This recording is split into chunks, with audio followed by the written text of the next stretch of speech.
15 अप्रैल 1917 और आज है 15 अप्रैल 2022। ये ऐतिहासिक दिन और ये वही दिन जिस दिन बैरिस्टर मिस्टर मोहनदास करमचंद गांधी मोतिहारी आए थे।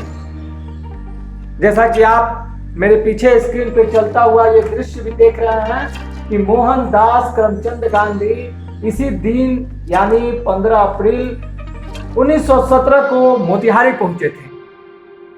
मोतिहारी क्यों पहुंचे थे? तो एक ऐसे आंदोलन की शुरुआत करने जिसकी कल्पना आज के इस युग में न हम आप कर सकते हैं और ना ही कोई सोच सकता है। और वो आंदोलन था सत्याग्रह, सत्य के लिए आग्रह।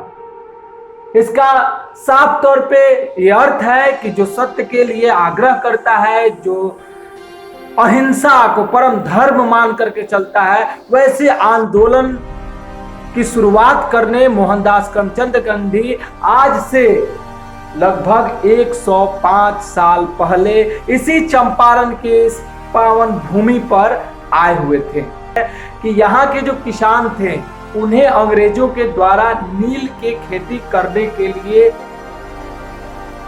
उनको प्रेरित कहना तो गलत होगा, उनको शोषण का सामना करना पड़ता था। तो नील की खेती कराते थे, उन्हें नीलहे भी कहा जाता था। और प्रथा ये हो गई थी कि कम से कम 1 बीघे जमीन में 3 कट्ठे में 1 बीघे जमीन का कम से कम 3 कट्ठा में आपको नील की खेती करना ही है। और इससे किसान हमारे शोषित होते थे। चंपारण के किसान काफी शोषित होते थे, उनका और तरह से भी शोषण किया जाता था। इसको 3 कठिया प्रथा भी उस समय बोला जाता था, जो आजकल के नेताओं और आजकल के लोगों को ये पता नहीं होगा कि ये 3 कठिया प्रथा क्या था। तो 3 कठिया प्रथा था कि जो नील का खेती होता था कंपलसरी और नेसेसरी बना दिया गया था अंग्रेजों के द्वारा कि 1 बीघा अगर आपके पास जमीन है तो उसमें कम से कम 3 कट्ठे खेत में आपको नील की खेती करनी है।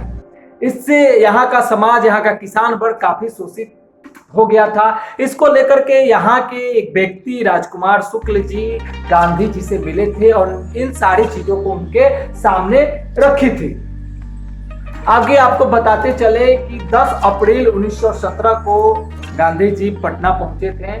रात में वहां से उसी रात को मुजफ्फरपुर के लिए प्रस्थान किए। वहां पटना में मजरूल हक एक प्रतिष्ठित बैरिस्टर थे जो गांधी जी के मित्र भी थे। उन्होंने उनसे मिला और नील के खेती को लेकर के जो चर्चाएं थी, जो शोषण वाली बात थी, इस चीज उन्होंने चर्चा की और 15 अप्रैल को वो मोतिहारी पहुंचे।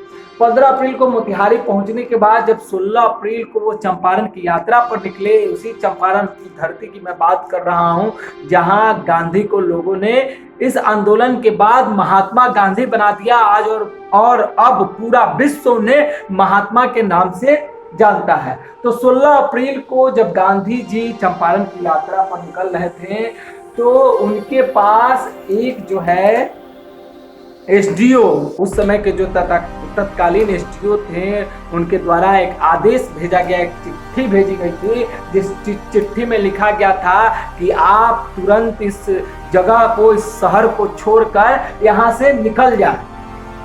लेकिन गांधी ने उस चिट्ठी को पढ़ने के बाद उसका उल्लंघन किया और चंपारण की यात्रा पर निकल गए और उन्होंने जिलाधिकारी महोदय को, उस समय के जो यहाँ के जिलाधिकारी थे, उनको चिट्ठी लिख करके कहा कि जब तक नील की खेती को लेकर के मैं निष्पक्ष इन चीजों का जांच न कर लूं कि क्या इसके कारण किसान वर्ग शोषित हो रहे हैं और इसको हम किस तरह से रोक पाए, इन तमाम चीजों पर जब तक मैं पूरी तरह से संतुष्ट ना हो जाऊं तब तक मैं यहाँ से जाने वाला नहीं हूँ। तो चंपारण की यात्रा को खत्म करने के बाद जब वो सब डिविजनल कोर्ट में पेश हुए, लाखों हजारों लोगों की भीड़ उन्हें देखने के लिए मौजूद थी। और उसके बाद जब वहाँ जो सब डिविजनल के मजिस्ट्रेट थे वो इस मुकदमे से अपने आप को हटाना चाहते थे, लेकिन गांधी जी ने साफ तौर पे बोला कि नहीं, मैंने कानून का उल्लंघन किया है तो मैं इसका सजा भी भुगतूंगा।